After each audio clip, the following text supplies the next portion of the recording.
शांति। अनमोल मोती कार्यक्रम में आज एक बार फिर से मैं ब्रिजमोहन भाई आपका स्वागत करता हूं। आज हम श्रीमद् भगवद गीता के लेसन को एक नए नज़रिए से देखेंगे। गीता में कहा गया है कि विजय दो प्रकार की होती है। एक योद्धा बनकर युद्ध करके विजय प्राप्त की जाती है और दूसरी बिना युद्ध किए ही विजय प्राप्त हो जाती है। तो ये जो दूसरी श्रेणी की विजय है ये सर्वश्रेष्ठ है कि आप बिना युद्ध किए ही शत्रु पर विजय प्राप्त कर लें, शत्रु आपके आगे सरेंडर हो जाए। और दूसरी हालत में आपको युद्ध करना होता है, अब युद्ध करके शत्रु पर जीत पहने। तो दोनों का वर्णन गीता में है।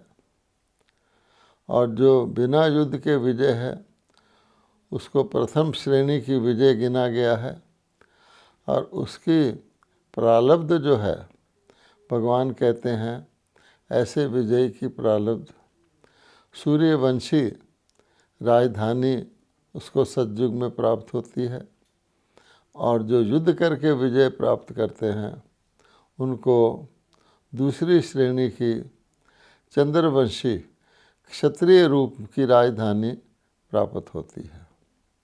आज हम गीता के पात्रों के द्वारा ये जानने का प्रयास करते हैं कि युद्ध करके जीत किसने पहनी और बिना युद्ध किए ही विजयी कौन बना। तो यदि हम अर्जुन के पात्र पर ध्यान देते हैं तो हम क्या पाते हैं कि अर्जुन ने युद्ध किया और युद्ध करके आखिर विजय प्राप्त की।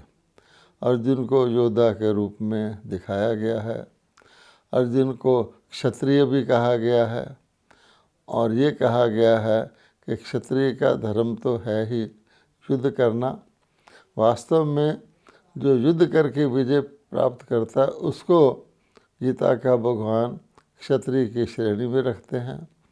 अगर आप अर्जुन के रथ के ऊपर जो पताका फहरा रही है उस पर भी चित्र देखेंगे तो हनुमान का देखेंगे और हनुमान भी श्री राम के पीरियड में ही हुए, अर्थात वो भी त्रेता युगी क्षत्रिय राज में ही उनका पाठ दिखाया जाता है।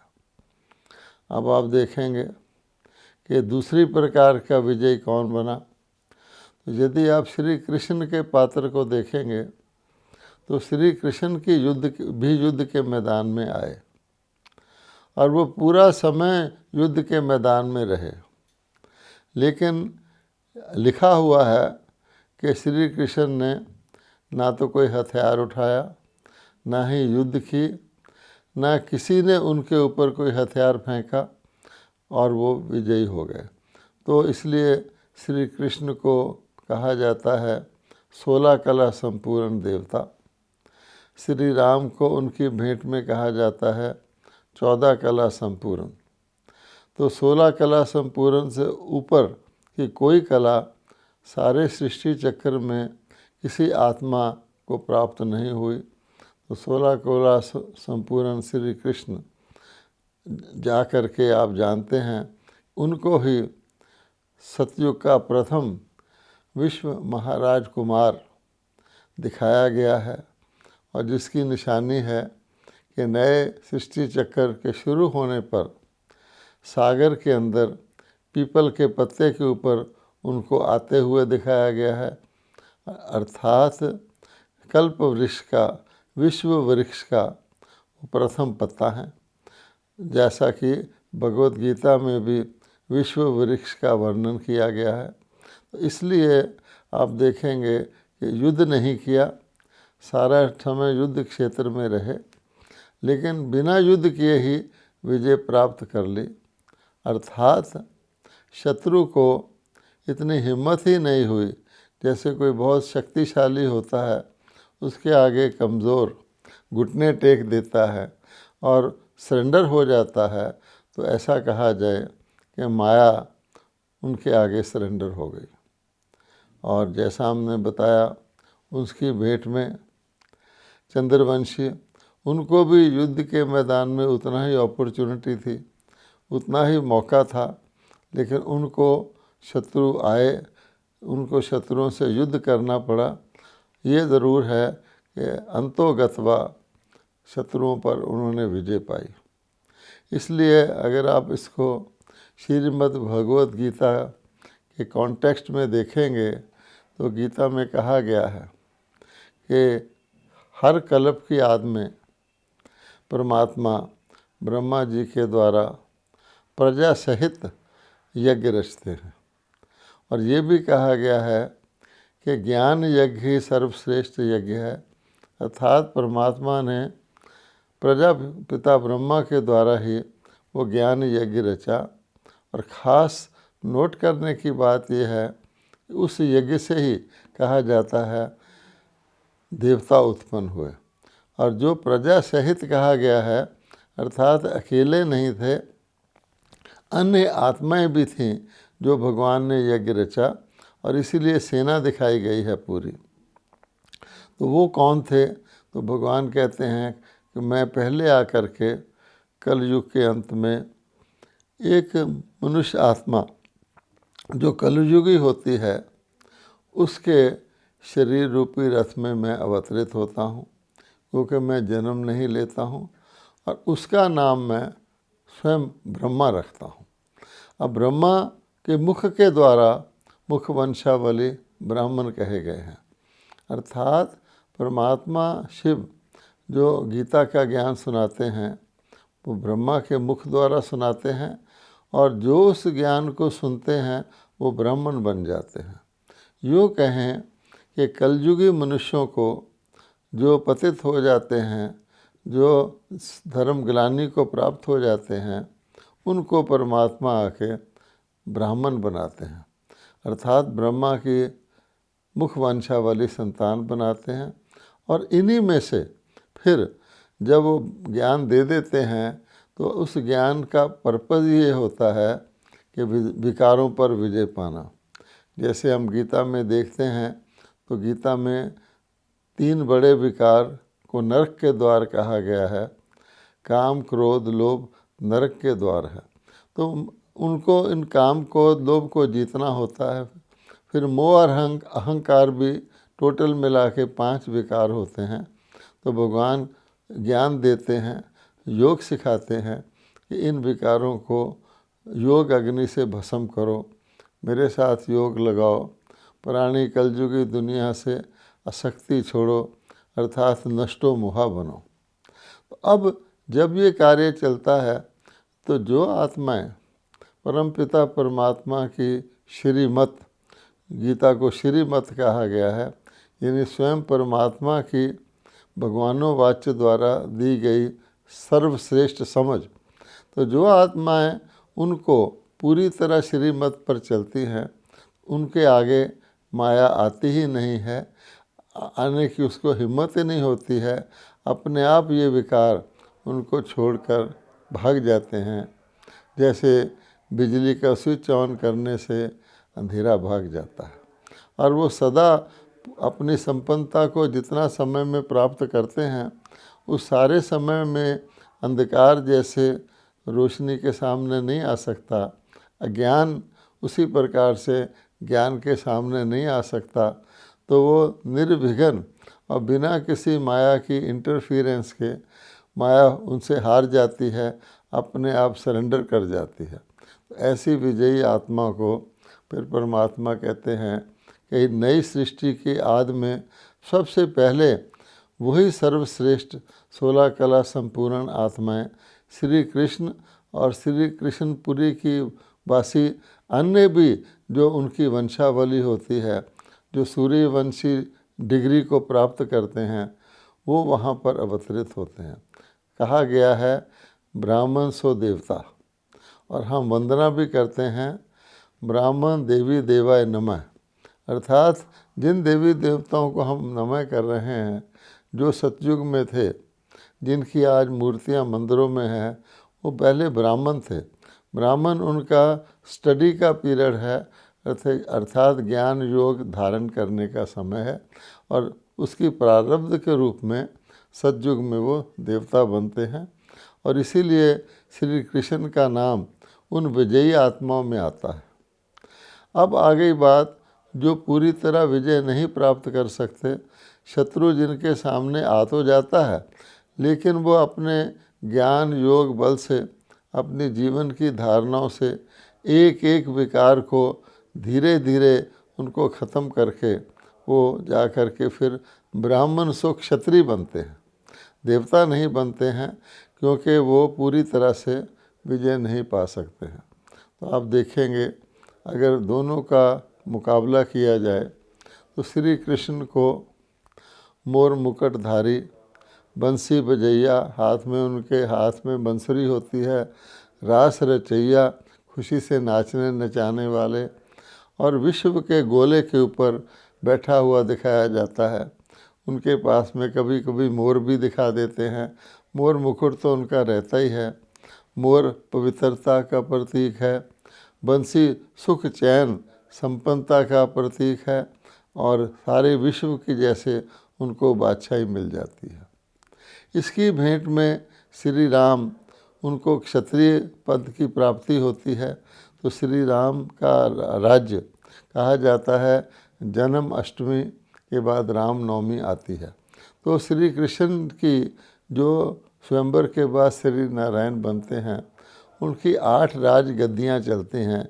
Shri Narayan the first, Shri Narayan the second, 8 गद्दियाँ चलती हैं।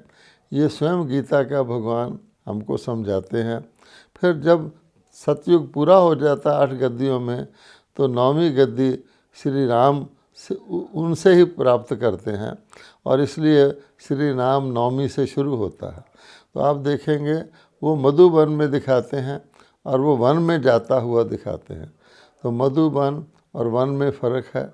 मधुबन में रास होती है, नाचते गाते हैं, और वन में दिखाया जाता है कि अनेक प्रकार के राक्षस उस वन में होते हैं, जिनको एक एक को समाप्त करते हैं भगवान।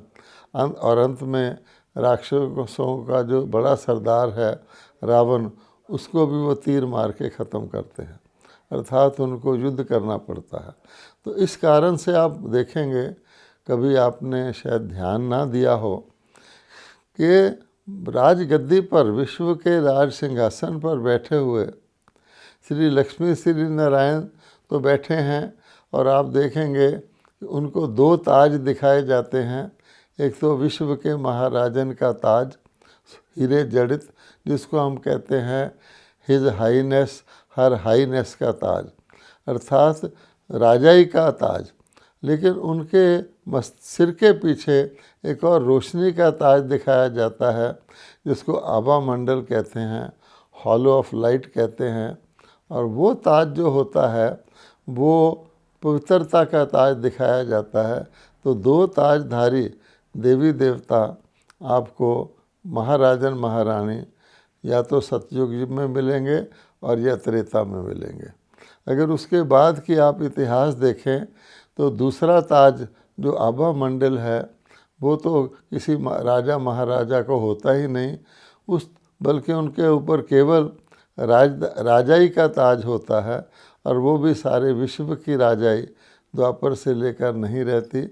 अब आभा मंडल का ताज धर्म स्थापकों के पास चला जाता है, धर्म नेताओं के पास चला जाता है। हम जानते हैं कि आभा मंडल का ताज, जिसको हम हिज होलीनेस, हर होलीनेस का ताज कहते हैं, पवित्रता का क्राउन कहते हैं, वो फिर धर्म स्थापकों के पास चले जाता है। तो राज सत्ता अलग हो जाती है, धर्म सत्ता अलग हो जाती है। दोनों ताज एक के पास नहीं रहते। होलीनेस वाले के पास हाईनेस का ताज नहीं रहता, और हाईनेस वाले के पास होलीनेस का ताज नहीं रहता। ये नोट करने की बात है। और अगर हम उदाहरण लें तो महात्मा बुद्ध जो थे, वो प्रिंस थे, सिद्धार्थ प्रिंस थे, और सिद्धार्थ प्रिंस को, राजकुमार को हाईनेस का ताज तो मिलने वाला ही था, उनको राजगद्दी मिलती। लेकिन जब उन्होंने देखा कि दुनिया के अंदर दुख है, तो उन्होंने उस राजगद्दी के ताज को त्याग किया। तो फिर उनको जो धर्म का ताज है, जो आभा मंडल है, वो मिला। तो बुद्ध ने एक सीधी एग्जाम्पल है कि उस ताज को छोड़कर आभा मंडल के ताज को पाया, क्योंकि पवित्रता का ताज, होलीनेस का ताज फिर भी हाईनेस के ताज से उत्तम गिना गया है। और इसीलिए कहा जाता है कि जो महाराजा महारानी को राज सिंहासन पर बिठाते हैं, उस समय राजगुरु आकर के उनके मस्तक के ऊपर वो ताज रखता है। ये एक एक्सप्लेन करने की बात हम कह रहे हैं। और इसी परिप्रेक्ष्य में अगर आप देखेंगे तो श्री राम और श्री सीता, उनके पास दोनों ताज थे, क्योंकि उन्होंने ब्राह्मण बन के परमात्मा से पहले वाले श्री लक्ष्मी श्री नारायण देवता पद को पाए सतयुग में सूर्यवंशी, और फिर त्रेता में उन्हीं से राज लेकर श्री राम और सीता त्रेतावंशी चंद्रवंशी राजगद्दी को प्राप्त हुए। नोट करने की बात यह है कि श्री राम के हाथ में राज सिंहासन पर बैठे हुए भी तीर कमान दिखाया गया है, अर्थात वो योद्धा थे और उन्होंने युद्ध करके वो राजगद्दी को प्राप्त किया। ऐसा नहीं कि त्रेता युग में कोई युद्ध हुए, उस त्रेता युग की राम की राजधानी को तो अयोध्या ही कहते हैं, वहाँ युद्ध का नाम निशान नहीं होता। सतयुग त्रेता तक ना तो कोई हिंसक युद्ध होता है, न किसी अन्य प्रकार की सूक्ष्म हिंसा, जो हम 5 विकारों के रूप में कहते हैं, काम क्रोध लोभ मोह अहंकार, जो किसी न किसी प्रकार का दुख देती है, वो भी नहीं होती। श्री राम सीता के राज के लिए भी कहा गया है, राम राजा राम प्रजा राम साहूकार है, जिए दाता बसे नगरी धर्म का उपकार है। लेकिन जब हम सूर्यवंशी और चंद्रवंशी की भेंट करते हैं तो हम क्या पाते हैं कि एक के हाथ में मुरली है और उसके मोर मुकुटधारी है, रास रसैया है, और दूसरा जो है वो राजगद्दी पर बैठे हुए भी धनुषधारी, उनका अलंकार दिखाया गया है, ये बताने के लिए कि इन्होंने योद्धा बन के युद्ध करके विजय प्राप्त की, और उन्होंने बिना युद्ध किए ही विजय प्राप्त कर ली, अर्थात पूरी श्रीमत पर चले। तो ये दोनों पात्रों से ये 2 बातें पता लगती हैं। अब किसी के मन में प्रश्न उठ सकता है एक, हम तो राम को सूर्यवंशी कहते हैं, आज भी रघुकुल राम के कुल को कहा गया है, रघुकुल रीत सदा चली आई। श्री राम को मर्यादा पुरुषोत्तम भी कहा गया है। तो अगर चंद्रवंशी से, तो श्री राम को रघुकुल वाले क्यों कहा गया है, ये प्रश्न उठ सकता है। इसको भी आप बहुत गौर से सोचेंगे, इसका भी एक सूक्ष्म उत्तर है कि आखिरकार श्री राम को जो चंद्रवंशी राजगद्दी प्राप्त होती है, वो सूर्यवंशियों से ही होती है। कोई राम सूर्यवंशियों से युद्ध करके राजगद्दी प्राप्त नहीं करते, लेकिन 16 कला वाले जब उनकी 16 कला का राज संपन्न हो जाता है, तो 14 कला वाले चंद्रवंशियों को वो राजगद्दी देते हैं। हम यूँ कहें, अगर आप और विचार करें, कि लास्ट श्री नारायण फर्स्ट श्री राम को राजगद्दी देते हैं। वो जो गोल्डन एज थी वो सिल्वर एज में ट्रांसफ़र हो जाती है। सतयुग को स्वर्ण युग कहा जाता है, त्रेता को रजत युग कहा जाता है। लेकिन अगर उनसे कुल पूछें कि आपका कुल कौन सा था, जैसे आज हम लोगों से, हम कलयुग में हैं, हमारी तो राजगद्दी आदि नहीं है, हमसे भी कोई पूछता है कि आप किस धर्म के हो, किस कुल के हो, तो हम यही कहते हैं हम आदि सनातन देवी देवता धर्म के हैं। यद्यपि अब वो आदि सनातन धर्म भी प्राय लुप्त हो गया है। देवी देवताओं का राज्य सतयुग का और त्रेता का वो भी चला गया है, और द्वापर के सिंगल ताज वाले राजाओं का राज्य भी चला गया है। परंतु जब हम अपना कुल बताते हैं, हम यही कहते हैं ना कि भारतवासी देवकुल के थे। एक समय था जब भारत देवभूमि था, जहाँ देवी देवताओं का वास था, हम कहते हैं जहाँ नारी का सम्मान था वहाँ देवी देवता बसते थे। और आज भी भारत की भाषा को, हिंदी को देवनागरी कहा गया है और उन देवताओं की मूर्तियाँ मंदिरों में स्थापित हैं। तो जब ये कहा जाता है रघुकुल, तो अर्थात श्री राम भले त्रेता में आए लेकिन उनको राज गद्दी तो रघुकुल से मिली ना, इसलिए ये बात कही गई है। तो उम्मीद है इस पर हम लोग विचार करेंगे। और सारे का भाव अर्थ यही है कि जब परमात्मा कहते हैं मैं सर्वशक्तिवान तुमको ऐसी शक्ति देता हूँ, ऐसी विधि बताता हूँ कि जैसे सूर्य के आगे अंधेरा नहीं आ सकता, अंधकार की दुनिया में भी अगर हम अपने आत्मस्वरूप में स्थित रहते हैं, परमात्मा के साथ योग रखते हैं, जो भगवान ने कहा है कि अपने को आत्मा समझकर मेरे साथ योग लगाओ तो मैं तुम्हें निश्चित ही सब पापों से मुक्त कर दूंगा। तो उस अवस्था में युद्ध के मैदान में होते हुए भी परिस्थितियां हमारे सामने परीक्षा के तौर पर आते हुए भी हम बिना युद्ध किए हुए हमारी जीवन नैया, कहते ना भगवान जिसका खवैया हो उसकी नैया पार हो जाती है। थोड़ी बहुत डोलती है पर डूबती कहीं नहीं है। तो श्री कृष्ण का पात्र ये बताता है सारा टाइम युद्ध के मैदान में रहे लेकिन उनको युद्ध नहीं करना पड़ा। और अगर आप और गौर से देखेंगे तो कहा जाता है उन्होंने दिव्य शंख बजाए। असुरों ने सब ने दिव्य शंख नहीं कहा गया, लेकिन श्री कृष्ण के लिए भी कहा गया है, अर्जुन के लिए भी कहा गया है और पांडवों के लिए भी कहा गया है। उनके जो शंख थे वो दिव्य थे और उन शंखों के नाम भी बड़े सुंदर हैं। तो इसलिए वो कोई उन्होंने हिंसक युद्ध नहीं किया, हिंसक तीर नहीं मारे। केवल यही है कि श्री कृष्ण का सारा ही पाठ दिव्य रहा। और कहा जाता है कि उनके पात्र को सारे को दिव्य दृष्टि प्रदान करके संजय ने उसको देखा और दिव्य दृष्टि द्वारा ही वेद व्यास जी ने उस शास्त्र का स्मारक लिखा। तो इनको दिव्य दृष्टि प्राप्त थी। और साथ साथ ये भी नोट करने की बात है कि कहा जाता है कि उनके पास दिव्य अस्त्र शस्त्र थे। पांडवों के पास जो अस्त्र शस्त्र थे वो दिव्य थे। उन अस्त्र शस्त्रों के दिव्य होते हुए भी श्री कृष्ण ने उन अस्त्र शस्त्रों का भी प्रयोग नहीं किया, अर्जुन ने उनका प्रयोग किया और तब विजय पाई। बस इतना ही फर्क है। तो इसलिए दिखाया गया जो अस्त्र शस्त्र दिव्य बताए गए हैं उनका भी अगर आपने ध्यान से देखना हो वो कहाँ उनका वर्णन है, तो हम कहते हैं कि विष्णु जी के अवतार ही श्री कृष्ण थे। विष्णु के दो रूप ही श्री लक्ष्मी नारायण बनते हैं जो बचपन में श्री राधे कृष्ण दिखाते हैं। तो वो अस्त्र शस्त्र देवी देवताओं को ना दे करके विष्णु को दिए गए हैं। और आप देखेंगे उसमें सुदर्शन चक्र है।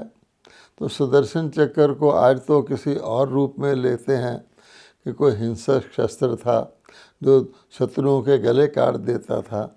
लेकिन अगर आप इसके अर्थ को भगवान जैसे बताते हैं कि वो आकर के गीता ज्ञान सुनाते हैं, अर्थात मनुष्य आत्मा को इस सृष्टि चक्कर में सो का दर्शन कराते हैं कि तुम आत्माएं सतयुग में कैसे थे, त्रेता में कैसे हुए, द्वापर में कौन से वर्ण में आए, कलयुग में कौन से वर्ण में आए, और फिर मैं पुनः आकर के तुमको सतयुग में ले जाता हूँ। गीता में सब लिखा हुआ है कि सतो प्रधान युग, सतो गुणी युग, फिर सत्य से देवताएं जो प्रारब्ध पुण्य क्षीण हो जाते हैं, फिर रजोगुणी युग चलता है, फिर कलयुग तमोगुणी आता है। ये सारे चक्कर का ज्ञान परमात्मा के पास ही है। इसको उन्होंने सुदर्शन चक्र का रूप दिया है। पहले उसको मुरली का रूप दिया जाता है कि भगवान सुनाते हैं, मुरली जैसे मीठा ज्ञान सुनाते हैं। लेकिन फिर वो जो ज्ञान असली है उसका वर्णन सुदर्शन चक्र के रूप में दिया गया है। और हम जानते हैं कि सृष्टि चक्र का स्वस्तिका के रूप में एक चित्र भी मिलता है जिसमें एक चक्कर दिखाया जाता है, उसके अंदर 4 भाग होते हैं, उसके अंदर स्वस्तिका बनाई जाती है कि युग किस तरह से चलते हैं, एरो लगे होते हैं कि पहले सतयुग आता है, फिर त्रेता युग आता है, फिर द्वापर युग आता है, फिर कलयुग आता है। फिर कलयुग और सतयुग आपस में मिलते हैं, जैसे घड़ी में 12 बजे से पुनः चक्कर घूमता है, उसका नाम सुदर्शन चक्र है।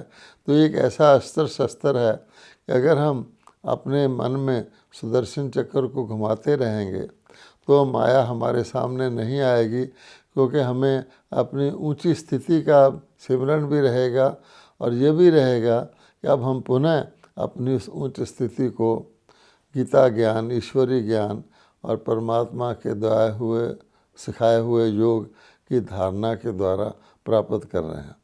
ऐसे ही दूसरा शस्त्र जो दिव्य दिखाया गया वो कमल पुष्प है।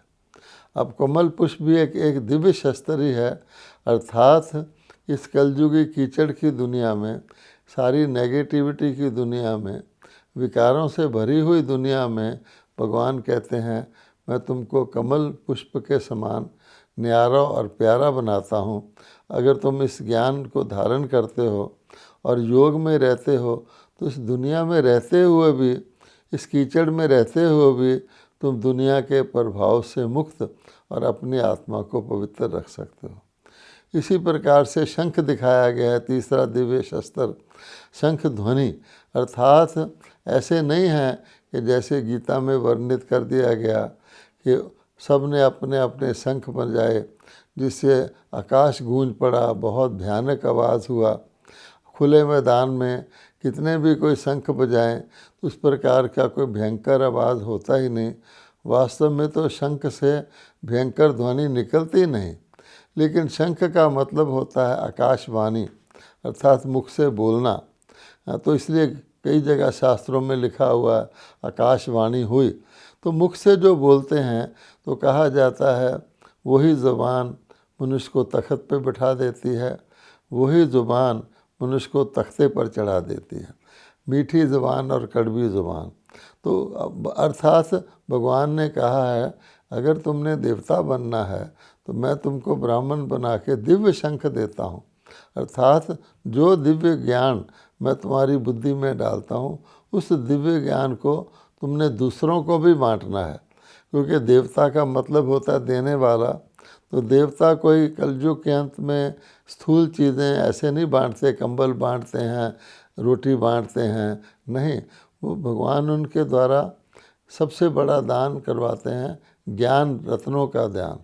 तो वो जो ज्ञान धन हमको मिलता है अपने लिए, उसको दूसरे को भी बांटना है, क्योंकि परमात्मा कहते हैं मैं तो अपने बच्चों के आगे ही प्रत्यक्ष होता हूँ, फिर उनका काम है उस ज्ञान का वितरण करना, और इसी वितरण के द्वारा ही उनकी प्रारब्ध बनती है। जितना जितना वो इस ज्ञान का सेवा करते हैं इनके द्वारा, उतना ही श्रेष्ठ पद वो सतयुग और त्रेता में पाते हैं। गौर करने की बात है कि सतयुग और त्रेता के विश्व महाराजन महारानी तो हम जानते हैं, लेकिन उनके साथ साथ पूरी उनकी राजधानी होती है, उसमें राजघराना भी होता है, फिर उसके बाद श्रेष्ठ प्रजा भी होती है। कहा गया है ना राम राजा राम प्रजा।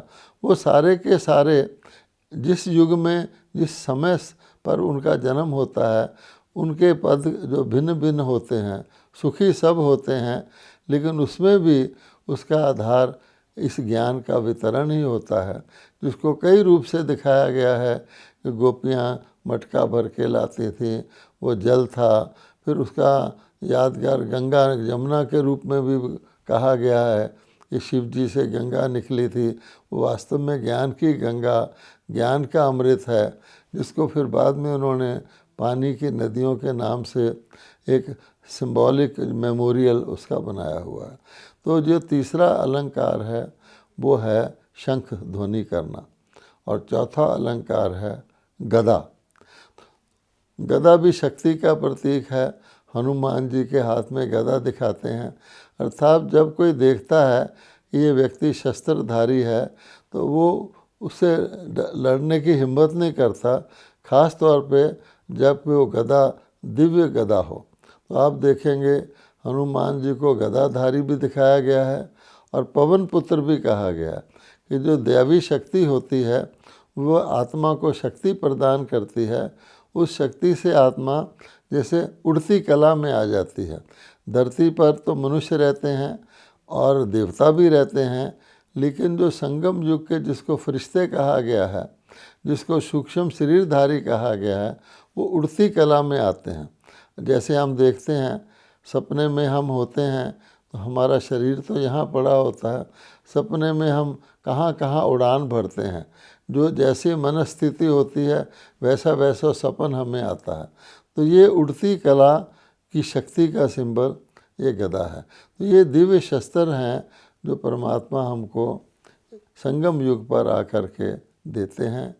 लास्ट में हम ये कहना चाहेंगे कि मनुष्यों के मन में एक शंका रहती है कि परमात्मा, इतने ऊंचे परमात्मा, वो इतनी कलयुगी पतित दुनिया में कैसे आते होंगे। तो इसी शंका के कारण मनुष्य अपने आप को पावन बनाने के लिए कि हम परमात्मा से मिलें, तो पावन बन के तो मिलें, तो मनुष्यों ने अपनी बुद्धि से ही कई प्रकार के भक्ति के तरीके बनाए हैं, प्रार्थना बनाई है, जप तप बनाया है, दान पुण्य क्रियाएं, अनेक भक्ति का प्रसार है, कर्म कांड है। वो इसी उम्मीद से करते हैं कि हम पावन बन जाएं, हम शुद्ध बन जाएं, ताकि हम परमात्मा से मिलने लायक तो बने। तो भगवान आके बताते हैं ये उनकी सबसे बड़ी भूल है। मुझ परमात्मा का पार्ट ही ऐसा है कि मुझे धर्म गिलानी के समय आना पड़ता है, कलयुग के अंत में आना होता है और अज्ञान अंधकार के समय आना होता है। और उस समय कलयुग में कोई सतयुगी शरीर तो होता ही नहीं, तो कलयुगी ही शरीर होते हैं। लेकिन मैं परमात्मा जन्म नहीं लेता हूँ, मैं अवतरित होता हूँ, इसलिए मैं कलयुग के प्रभाव में नहीं आता हूँ, ना मेरा अपना शरीर होता है। तो मैं परमात्मा अवतरित होकर के ब्रह्मा जिसको बनाता हूँ वो कलयुगी शरीर धारण करता हूँ, उसमें ज्ञान देता हूँ। तो सार इसका ये है कि रोगी को रोग से ठीक करने के लिए डॉक्टर की आवश्यकता होती है, अज्ञानी को ज्ञान प्राप्त करने के लिए परमात्मा के सत्य ज्ञान की आवश्यकता होती है। रोगी खुद समझे कि मैं अपने आप को ठीक कर लूँगा, तो फिर तो उसको डॉक्टर से पास जाने की, डॉक्टर से मिलने की आवश्यकता ही नहीं रहती।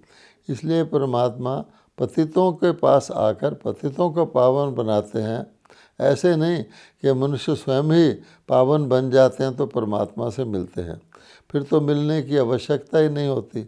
इसलिए ये बात खास ध्यान देने की है, ताकि मनुष्य संशय में ना आ जाएं कि भगवान को तो श्री कृष्ण के रूप में गीता सुनाते हुए दिखाया गया है, तो फिर ये ब्रह्मा कहाँ से आए। तो श्री कृष्ण विजयी रूप है। परमात्मा ने श्री कृष्ण के ही पिछले जन्म में और अन्य सभी देवी देवताओं के ही पूर्व जन्म में उनको गीता ज्ञान सुना करके उनको पावन बनाया था।